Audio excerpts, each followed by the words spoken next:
Okay, we are back at lecture part 4. We're looking at suspension calculations. We looked at calculations using the pure active pharmaceutical ingredient. And now we're going to be looking at different sources of the active ingredients, which may be your tablets or capsules. Okay, so we have a prescription here, and the source of the active ingredient is going to be a tablet or a capsule. In this case, it's going to be an enalapril 10 milligram tablets. We have the prescription here. Again, we are taught how to examine or assess a prescription, I should say. We are looking at one, the name of the person. We're looking at the age. We're looking at the date the prescription was written. We're looking at the parameters, patient parameters such as weight or body surface area. We're looking at the signature to see how best we can interpret the signature. And we're also looking to see if the doctor's name is there, if his registration is there, if his signature is there, contact number, etc. So we know that this is a 5-day-old child, not even named, still baby of Dania Richards. Prescription was written in February, and the body surface area of this infant is, or newborn, I should say, is 0.135 meters square. The dose is written in terms of milligrams, 2.59 milligram per meter square. Drug is to be given twice a day, alt dye, that is every other day by mouth, after meals for 3 weeks. Immediately what jumps out at you or should jump out at you is that the prescription is for a 5-day-old child. You have tablets listed here, so therefore a suspension is going to have to be made. You also note that there is no suspending agent in there. We only have tablets, syrup, benzoic acid as a preservative, and purified water. And water is the vehicle. We also know that the drug was written for 3 weeks, but we know our standard beyond use date is maximum 14 days. So we will not be able to be dispensing for the entire 21 or 3 weeks, 21 days or 3 weeks. So those things should jump out at you. So let's proceed to read the instruction. It says we are to calculate the amount of ingredients needed to extemporaneously compound the prescription with the ingredients listing there, and that we are to place each dose in 2 mils. It's very possible that the doctor could request this specifically because it's a newborn. So each dose is to be kept or placed in 2 mils, and that will be the concentration for our suspension. So there are a number of things that we have to do first. We are going to have to calculate the dose based on body surface area. So let's see what that looks like. So we already interpreted the signature, but for emphasis, it's going to be the amount of milligrams, 2.59 milligrams of enalapril every meter square inch of that patient, and that will be given twice a day, every other day, twice per day, every other day for 21 days. And the calculation of a single dose is going to be 2.59 milligram per meter square times the body surface area, which is 0.34965 milligrams. Of course, you can round off this figure to the first two decimal places. According to the USP, the beyond use date maximum is 14 days, so we're only going to be preparing suspension for maximum 14 days. The patient will have to return for the extra week in order to complete the drug regimen. All right, so we're only going to be giving the drug for 7 days because it's given alt dye every other day. Okay, so since the drug is to be given every other day for 14 days, I advise you to write 14 strokes, and you start giving on day 1. First stroke is the first day you're going to give the drug, and you count off every other day. We're using those strokes, and you're going to recognize that if 1 week you're only going to give 4 days, then the second week is going to be 4 days. It's going to be 3 days as well, sorry. So you count off the stroke. I'm sorry I didn't have one here to demonstrate. So the total amount is going to be 7 days. Okay.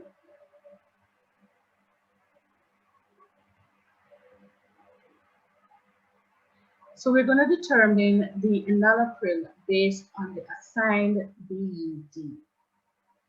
The assigned BUD is 14 days. Now, if we draw our strokes, okay, so let's draw the strokes together. We're going to draw 14 strokes. 1, 2, 3, 4, 5, 6, 7, 8, 9, 10, 11, 12, 13, 14. Taking day 1, day 3, day 5, day 7, day 9, day 11, day 13. So when we count that 1, 2, 3, 4, 5, 6, 7, we get 7 days. So it's very important that you count those strokes. Very, very, very important. So there are 7 days out of those 14 days that the person is going to take. But you're not going to make you're going to make sufficient amount of the drug. You're not going to make 14 days worth supply. If you understand what I'm saying, you're making 7 days amount of drug, but the drug is going to last 14 days. So out of the 14 days, only 7 days the person is going to take it. So you're really making 14 days supply, even though the patient is going to take 7 out of those 14 days. All right. You calculate that 0.34965 milligrams is a single dose. You multiply that by, that must be multiplied by 7 days. Okay. So if we should really look at it, it should be 0.35 milligrams single dose times 2 times a day, 2 times a day, times 7 days, and you get 4.9 milligrams. So in total, for the 14 days, the person is going to take 4.9, or this baby is going to take 4.9 milligrams. The source of the active ingredient is going to be enalapril 10 milligram tablets. These enalapril 10 milligram tablets each are going to contain 10 milligrams of the drug. You only need 4.9 milligrams. Okay, so let's see how we calculate the amount of tablets needed. If one tablet contains 10 milligrams, then 4.9 milligrams will be contained in 0.49 tablets. That rounds off to about half of a tablet. Now you have 2 options. One, you can either cut the tablet in half and crush half and make a suspension, or you use whole tablets. We are recommending that we use whole tablets, because sometimes when you break these tablets, especially if they do not have a spore in the middle, then you will tend to have challenges with accuracy. So we tend to use whole tablets, and we often round up. We don't round down, we round up.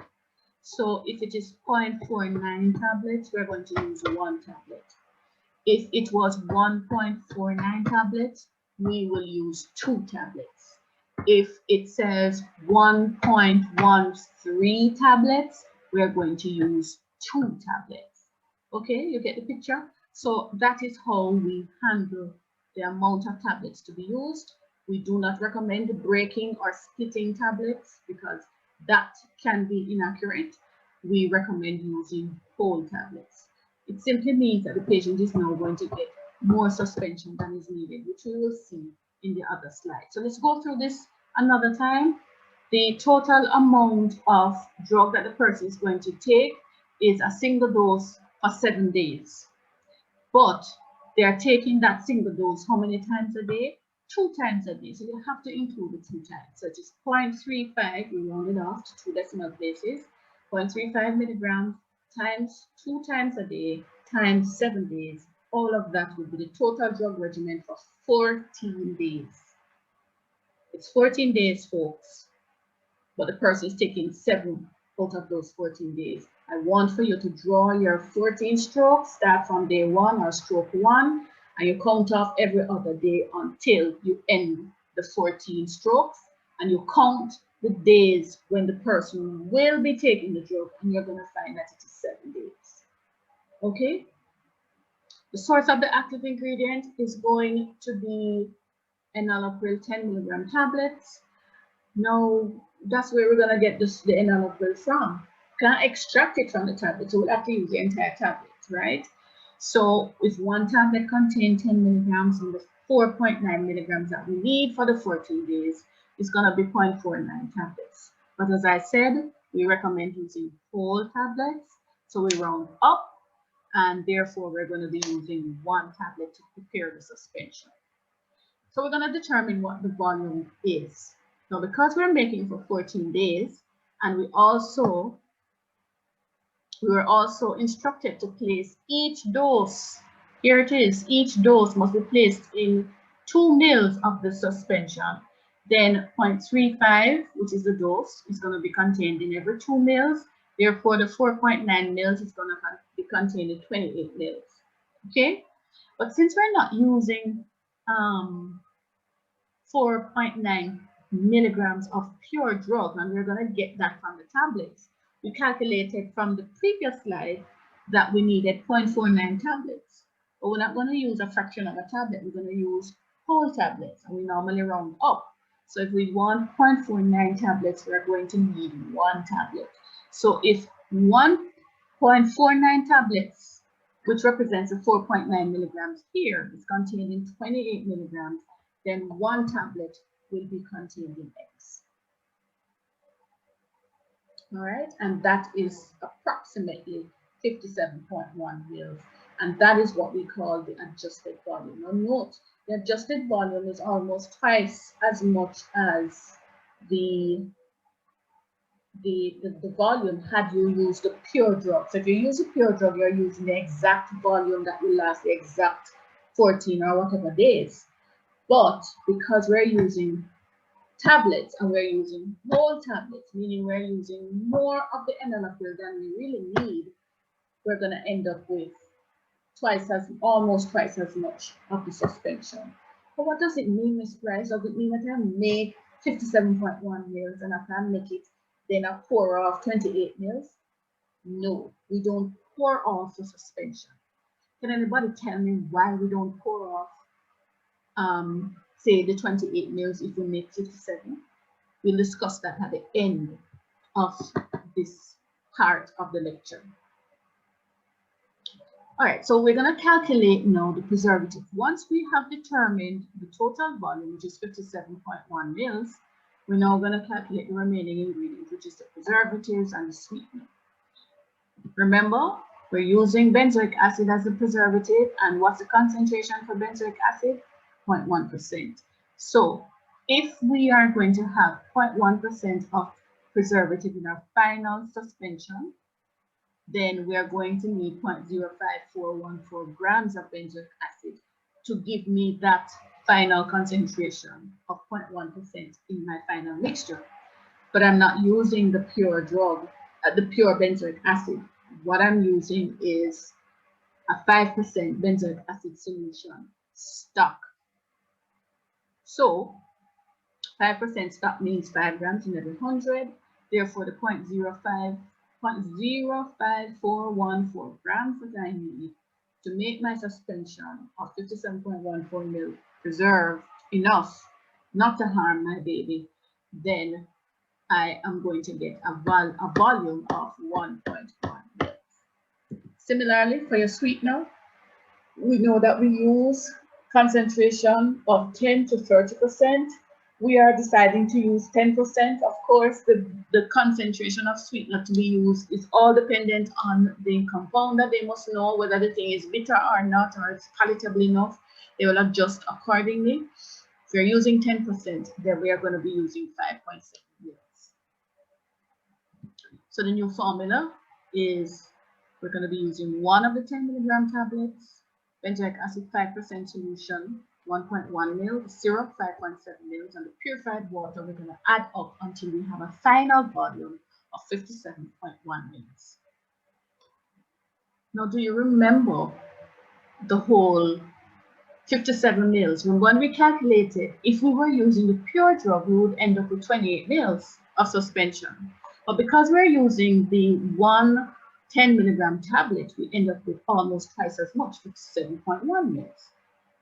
I'd ask the question, should we make the 57.1 mil here, pour off the 28 mils and send it to the patient? And the answer to that question is no. Why? It's a suspension. A suspension is a heterogeneous mixture. This means that it's not like a solution where when you pour off 10 mils, you know that that 10 mil is going to contain X amount of solute. The powder that is insoluble is not going to be dispersed evenly or homogeneously in the liquid.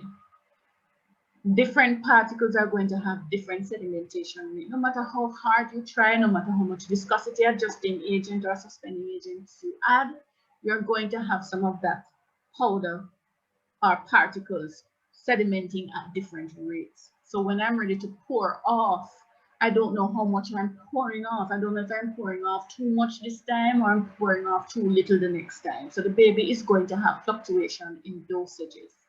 So therefore, if you're going to be making a suspension using another source of ingredients like your tablets or your capsules, we recommend that you send the entire suspension, but you tell the patient to discard after 14 days. They shake the bottle well. That is why for suspension, you have to shake the bottle well, because you have to ensure that all the powders that are settled to the bottom of the liquid will now be shaken up and dispersed, however evenly as possible throughout the body of the liquid, so that when you pour it off, you know that you're pouring off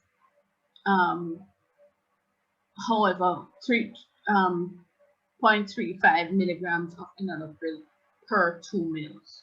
All right, or whether you are using a syringe, most likely they're going to be using a syringe here. In this case, when you pull up using the syringe, you're pulling up the right amount of enalapril in the syringe. So we don't recommend that you pour off any suspension. You send the entire suspension, all of it, but you're going to write on the label that they discard after 14 mils, even though some may be left behind, and you counsel the patient as necessary.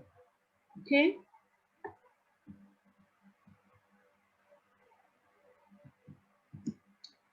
All right. If we're using a suspending agent, it's the same question, but the only difference is that we are adding the tragacanth here. So if we're adding the tragacanth here, which is a suspending agent, what will the calculation look like? Calculation won't change. The only thing that will change is the tragacanth. So I won't go through the entire calculation again, but I will start with calculation for tragacanth compound. And remember, tragacanth compound is a mixture of tragacanth, which is the suspending agent, acacia, which is also a suspending agent, sucrose, and starch combination, and the amount of tragacanth that you normally use in your final preparation should be at a concentration of 2%. That should be in your final preparation. If you're using the plain tragacanth, meaning the tragacanth alone, not all those other 3 powders in there, it's going to be 0.2%. So that information would be given to you in your question, so you don't have to memorize it. So if we're using tragacanth or adding tragacanth to this same prescription, you just calculate now based on the final volume, which is 57.14 is 2 grams, is in every 100 ml of the suspension. Then 57.14 ml of the suspension will contain X amount of tragacanth, which would be 1.142 grams. So your new formula now will look like this, having all the other ingredients we had mentioned previously, with the addition of the tragacanth compound, which is 1.42 grams. All right. So we have finished calculating suspension when the source of the active ingredient is tablets or capsules. But what if you were given a master formula? What will the calculation look like? Do you know have to determine what ingredients to put in there, because previous to this, we were just given the ingredients and we had to know what level or what concentration of the ingredients were to use. When you go get to your dispensing and compounding, you will just be told to look on the shelf to see what ingredients are available to you, and you have to prepare or design your own master formula. In this case, a master formula is given to you. That means you're going to have how much benzoic acid, how much this, how much that, and what the concentration will be. So we're going to be looking at that in part 5 of the lecture. All right. So just hang tight and we will cover that in the part 5 of the lecture.